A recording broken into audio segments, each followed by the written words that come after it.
생리대를 사용한 뒤 부작용을 겪었다는 글이 인터넷에 잇따르자 식약처가 조사에 나섰습니다. 생리 주기가 바뀌고 생리통이 심해졌다는 내용의 불만이 확산된 데 따른 조치입니다.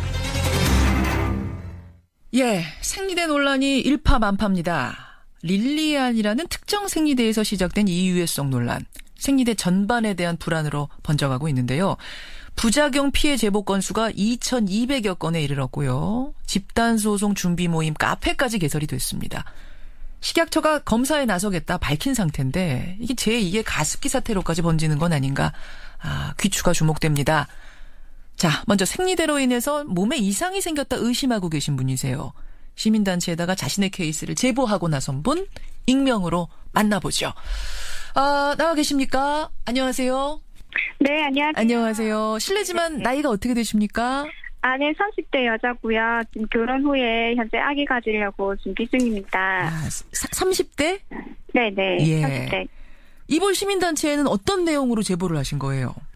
네, 평소 생리대 사용하면서 가끔 생리대를 바꿔서 다른 제품을 쓰기도 하는데 예. 생리통이 심해지거나 생리량이 줄어든 적이 있어서 처음에는 생리대 때문일 거라고 의심 못했는데 예. 이번 사태를 보면서 생리대 때문에 그런 건 아닐까 의심을 하게 돼서 제보드리게 됐습니다. 아니, 생리대를 다른 걸로 바꾼 후에 얼마나 생리량이 줄었는데요?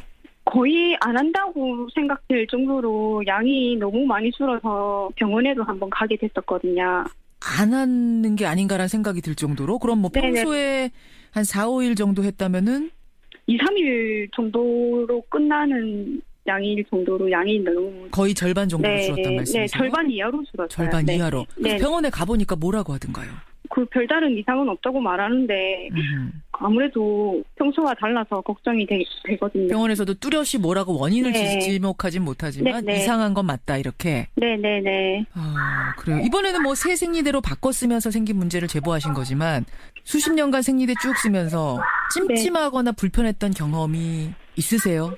네, 아무래도 요즘에 나오는 생리대들은 기능도 좋고 되게 얇은데 흡수도 잘 되고 그렇죠. 냄새도 잡아주고 이런 거 보면 좀 불안한 게 있었거든요.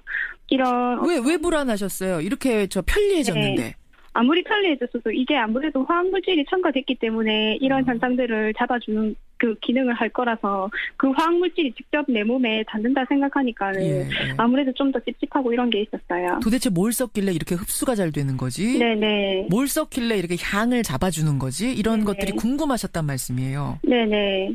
그러던 차에 이번에 이런 문제가 또 불거지니까 더 좀 의심하게 되고. 사실 아직은 아무것도 드러나는 건 없습니다. 지금 이제 조사 단계이긴 합니다만. 이게 혹시라도 제2의 가습기 사태처럼 설마 했는데 뭔가가 정말 나올까봐 많이들 조마조마해 하세요. 이번 기회에 털 건 털고 가야 될 텐데 소비자로서 정부에게 요구하시는 바가 있다면 한 말씀 해주시죠. 사실 아직 아무것도 확실하게 발표된 게 없는데 그래서 더 불안감이 커지는 것 같고요. 당연히 믿고 사용해야 할 물건인데 자꾸 이런 일들이 터지니까 소비자 입장에서 너무 불안하고. 특히 여성들에게 필수품인데 정부에서 이번 기회에 나서서 조사도 제대로 하고 생리대 화학물질이나 위험한 건 없는지 확실하게 알려줘서 불안감을 좀 없애줬으면 좋겠습니다. 여기까지 말씀 듣겠습니다. 고맙습니다. 네, 감사합니다. 30대 여성이에요. 시민단체에다가 이 생리대로 인한 부작용을 제보하신 분 익명으로 연결을 해봤습니다. 이어서 이번에 생리대 안전 문제를 처음으로 제기한 쪽 시민단체 여성환경연대의 이한소영 사무처장을 연결을 해보겠습니다. 이쪽으로 요즘 제보 전화가 그렇게 많이 들어온다고 하네요. 만나보죠. 이한소영 사무처장님 나와 계세요. 네, 안녕하세요. 하루 만에 몇백 건씩 늘어서 총 2,200여 건이 들어왔다 맞습니까? 네, 저희가 월요일 날 오후 7시에 제보창을 열었는데요. 만 하루가 조금 지난 어제 화요일 날 밤 11시에 제가 확인을 했더니 2,213명이나 들어와 있었어요. 그래서 저희는 기껏해야 한 몇백 명 이겠다 싶었는데 굉장히 많이 놀랍고 충격적이었죠. 주로 어떤 내용들이 많던가요?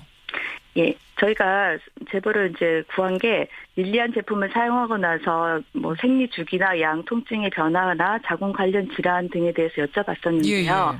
이게 뉴스 보도된 거랑 이제 비슷하기도 한데 생리 기간이 감소했다, 뭐 이리하다 이런 것도 있고 예. 생리 주기가 6개월 이상 변했다. 생리량이 감소했고 통증은 증가했고 예. 자궁 관련한 질환이 생리불순, 지렴, 자궁 내막염, 다당성 난소 증후군, 자궁근종 이런 증상에 대해서나 질환에 대해서도 많은 분들이 얘기해 주셨어요. 알겠습니다. 뭐 개개인에 대한 역학조사를 다 한 건 아니기 때문에 이분들의 네. 증상이 꼭 그것 때문이다라고 단정할 수는 없습니다만 근데 네. 의심스럽다, 뭔가 이상해졌다 하는 분들이 많은 것만은 사실인 것 같아요. 네, 맞습니다. 사실 이 여성환경연대에서는 이 생리대 안전성 문제를 꼭 이번에 문제가 된 브랜드 때문이 아니라 그 전부터 계속 제기해 오셨죠. 네. 예, 3월에 시중 10개 제품에 대한 화학성분 조사를 하셨어요. 네. 결과가 어땠습니까?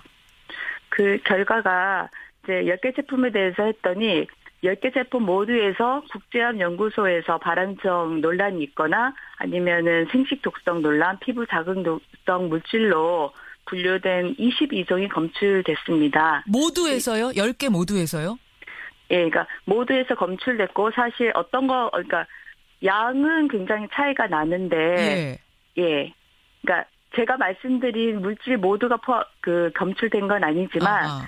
대부분의 물질들이 10개 제품에서 다 검출되었기 때문에 사실 저희 입장은 그러니까 이번에 문제가 된 거는 릴리안이었지만 일회용 생리대 전반에 대한 그 근본적인 좀 조사와 대책이 필요하지 않을까라고 생각합니다. 그러니까 22개 독성 물질이 어떤 네. 거에는 1개, 어떤 거에는 5개, 어떤 거는 10개, 뭐 차이는 다 있겠지만 하여튼 22개가 네. 10개에서 나왔다는 얘기고 하나도 네. 안 들어있는 건 없었습니까?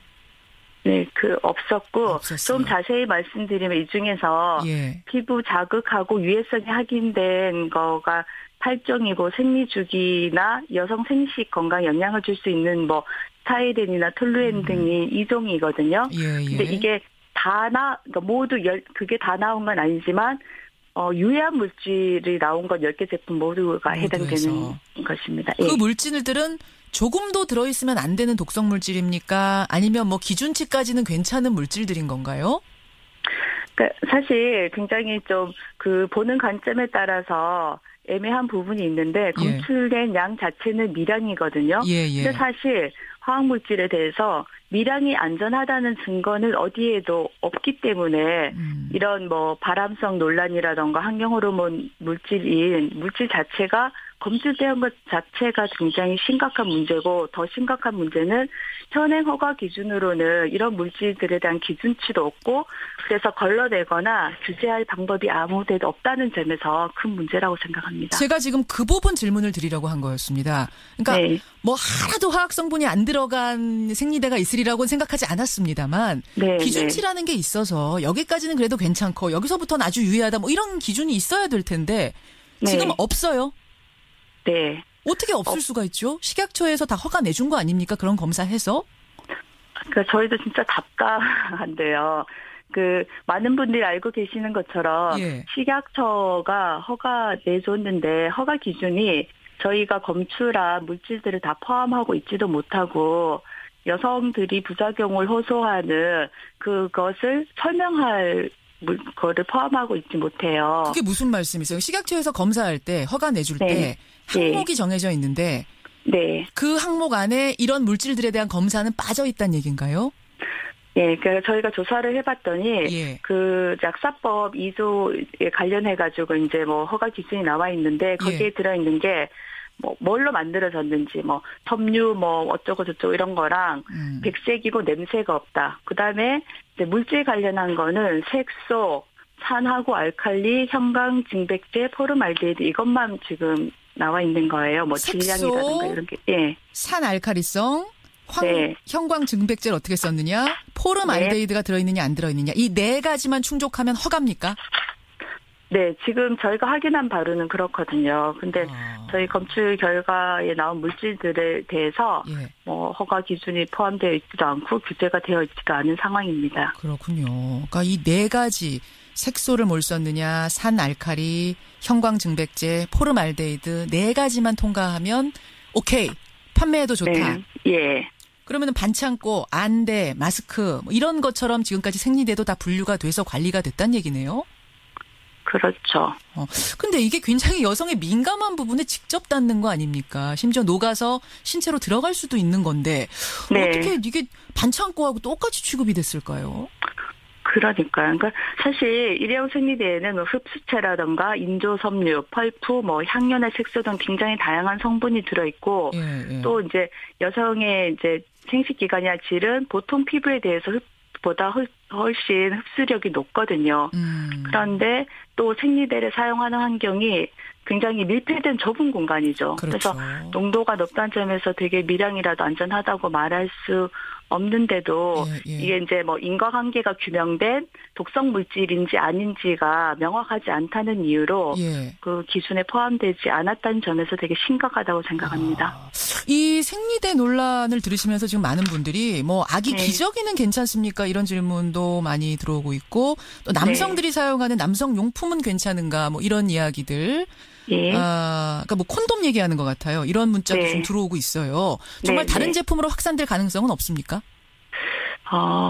저는 사실 다른 제품으로 확산될 수밖에 없다고 오히려 생각하는 쪽인데요. 일단 이제 여성용품 관련해서는 릴리안 제품뿐만 아니라 일회용 생리대 전반이 문제이고 품목도 기준도 그 허가 기준뿐만 아니라 다른 물질들도 포함돼야 되는데 생리대뿐만 아니라 세정제라든지 청결제라든지 여성용품 전반에 대해서도 미리 사태를 예방하기 위한 기준치 마련이 필요하고요. 말씀해 주신 것처럼 탐폰이라든가 기저귀라든가 이제 콘돔이라든가 여러 가지 인공향이나 색소 그다음에 이제 이렇게 부드럽게 한다거나 이런데 많은 화학 물질이 쓰이고 있거든요. 근데 우리가 이 화학 물질의 위험성에 대해서 아직은 모른다인 거지. 앞으로 문제가 될 가능성은 굉장히 많다고 생각합니다. 그러니까 모른다는 거죠. 왜냐면 검사도 안 하니까 모른다는 거지 없다는 게 아니란 얘기예요. 알겠습니다. 지금 들으면서 많은 분들이 이거 한번 정말 조사 제대로 하고 가야겠구나라는 생각하셨을 거예요. 문제 제기를 한 곳 여성환경연대 이한소영 사무처장 고맙습니다. 네, 감사합니다.